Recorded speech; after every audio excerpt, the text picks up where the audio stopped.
Hello, rockers! When we talk about legendary bassists, the name Duff McKagan instantly comes to mind. He is one of the main pillars of Guns N' Roses, the phenomenal rock band that shook the music world back in the 80s and 90s. Not only because of his iconic bass lines, but also because of his colorful life journey from the dazzling spotlight of fame to the dark times that nearly took his life. With his incredible stage charisma, Duff has carved a lasting legacy in the world of rock. But behind all the spotlight, there's another side that many people don't know. His musical journey, the wealth he built through hard work, his personal relationships, and unique hobbies that reflect his character. Duff McKagan was born on February 1964, in Seattle, Washington, as the youngest of 8 children. He grew up in a modest family and was introduced to music early on thanks to his older brother, who taught him how to play bass. Inspired by names like Paul Simonon of The Clash and Lemmy Kilmister of Motorhead, young Duff started punk bands at the age of 15 and played various instruments in several local Seattle groups. His big journey began in 1984, when he boldly moved to Los Angeles to chase his dream. At first, he worked as a restaurant waiter before a newspaper ad led him to meet Slash and Steven Adler. That encounter sparked the chemistry that would eventually create Guns N' Roses. By March 1985, Duff officially joined as bassist, and after Slash and Adler also came on board, the legendary classic lineup of GNR was born. After just 2 days of rehearsal, they hit the stage at the Troubadour, a debut that marked the beginning of rock history. Duff McKagan's success with Guns N' Roses exploded with the release of their debut album, Appetite for Destruction, which went on to become the best-selling debut album of all time, with over 30 million copies sold. The success continued with GNR Lies, and peaked during the Use Your Illusion era in 1991, when GNR released 2 albums simultaneously that both topped the US charts.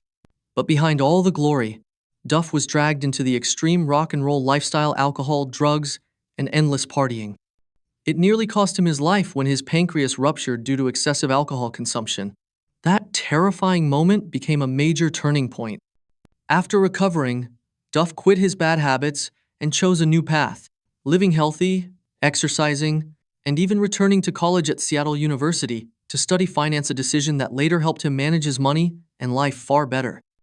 Duff McKagan's net worth is now estimated at around $70 million. Most of it comes from his legendary days with GNR, especially the royalties from Appetite for Destruction and Use Your Illusion, which still generate millions through sales and streaming today. Beyond GNR, Duff also added to his fortune through projects like Velvet Revolver and Loaded, as well as the highly successful GNR reunion tour since 2016, which grossed hundreds of millions worldwide. What sets Duff apart from most rockers is his financial wisdom. Thanks to his finance education, he invested smartly, wrote a finance column for Seattle Weekly, and even released his best-selling autobiography, It's So Easy and Other Lies. At one point, he even worked as a financial advisor for fellow musicians, something very rare for a rock star. Off-stage, Duff McKagan has a deep passion for the world of motorcycles. His collection includes a Harley-Davidson Street Glide, Harley-Davidson Dyna, Harley-Davidson Road King, and a BMW Cone 1000 600B. These bikes are more than just rides. They reflect the free-spirited and adventurous soul of a true rock star. Duff McKagan is also a lover of luxury and classic cars. He owns a Cadillac Fleetwood limousine, which reflects the elegance of the classic rock and roll era, a Chevrolet Corvette convertible that stands out with its iconic sporty vibe, and a classic Porsche 356 Speedster that highlights his taste for timeless automotive elegance. His collection is further completed by a Jaguar XJ, a modern luxury sedan that combines comfort and high performance, showcasing the glamorous yet stylish side of Duff's life offstage. Duff McKagan's love life hasn't always been smooth. He was married twice in his younger years, first to singer Mandy Briggs in 1988, which lasted only a year, and then to Linda Johnson, but both ended in divorce. Real happiness finally came in 1999, when he married model and socialite Susan Holmes in Hawaii. The couple has 2 daughters, Grace and May Marie. With Susan, Duff found peace and stability that helped him stay away from the darkness of addiction. Today, Duff and his family live in Seattle, a city full of memories for him. Away from the glitz of Los Angeles, life in Seattle gives him the space to focus on family while channeling his creativity into his solo music projects. One of Duff McKagan's most meaningful hobbies is cycling. For him, cycling is not just exercise, it's a way out of his dark past with alcohol. Through cycling, Duff overcame tremors, let go of regrets, and distanced himself from destructive habits. He even joined a mountain bike race in Big Bear, California, which he saw as a symbol of his journey toward a healthier life.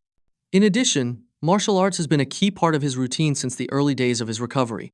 Training not only keeps him physically strong, but also brings him mental balance, especially during hectic touring schedules. Now, at 60 years old, Duff is known for his healthy lifestyle, which stands in stark contrast to his past. He works out regularly, stays active, and the results are clear. He looks fit and athletic, proving that age hasn't slowed him down.